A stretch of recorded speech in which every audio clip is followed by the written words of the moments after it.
Ayon mga boss, matapos nga ang mahabang panahon ay nagawa ko na din ang part 2 ng video ng aking 2 units commercial space. At kung hindi mo pa napanood yung part 1 kung saan gumastos kami ng 267,767 pesos sa materyales at labor, ay nandyan nakapin sa comment section ang link. Bago tayo magsimula ay pakilike muna ang aking video at mag-subscribe sa aking maliit na channel at sabay-sabay nating alamin kung may pag-asenso nga ba dito sa Pilipinas. Let's go! Simulan natin dito sa linya ng kuryente mga bossing. Bale ito, kinabit na ang dalawang submeter niyan and then inukit yung mga pader na dinaanan ng mga wires papunta doon sa mga socket at switch ng ilaw bago siya platadahan mga boss. Kasi kung inuna yung platada is magdodoble trabaho. Bale 50 kayang inabot niyan mga boss. Lahat yan, loob at labas is platada na. Ito mga boss, ikutan natin itong dalawang units, loob at labas.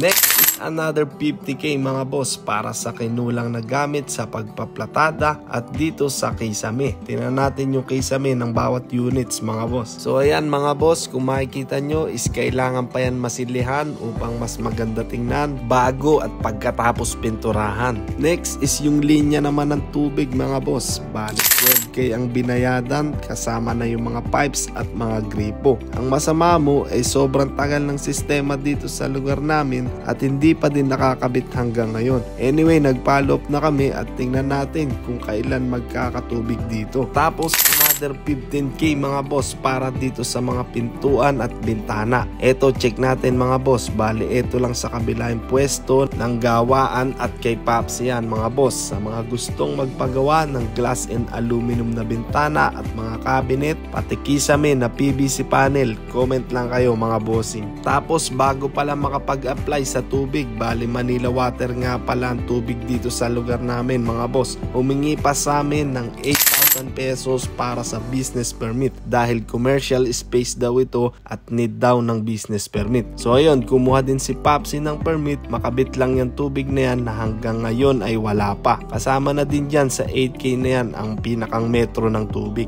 At last is itong roll up mga boss. Bali syempre dalawang unit yan at nakuha namin ito ng 52,000 pesos. Bali ang sukat niyan is 4 meters each. Ayan mga bossing, tig-isa siya ng roll up. Bali kung makikita nyo, meron siyang parang division dito sa gitna dahil nagbebend siya dito sa part na to. Pag wala daw to, sabi nitong manggagawa, itong parang poste na to is babagsak siya. Kaya yan, sabi ng manggagawa, yan, kailangan talaga niyan. So ayan mga boss, kung makikita nyo is kulang pa ng tiles at pintura itong ating dalawang units. Pero as long as makabit na yung tubig is ipopos ko na to for rent. Bali kung gusto nung uupan na pinturahan is okay lang naman sa akin. And if wala talagang uupa is siguro saka ko na lang siya ipapatiles at pipinturahan. Bali dito sa part 2 is gumastos kami ng 187,000 pesos. Yan na yung itsura. Again, sa mga hindi nakapanood ng part 1 ng video is nandyan nakapin sa comment section mga boss. So ayan, sa part 1 niya is gumastos kami ng 267,767 pesos at 187,000 pesos sa part 2. Ang total niyan mga boss ay 454,767 pesos. Round up natin mga boss, gawin na natin 455,000 pesos. And siguro kung i-add pa natin yung pintura at tiles, mag-add na lang tayo ng at least ay 45,000 pesos para sakto na siya na 500,000. So sana nag-enjoy kayo mga boss sa video na to at meron pa tayong mga susunod na project dito sa aking channel. At nawa is naka-inspired ako ng aking kapwa,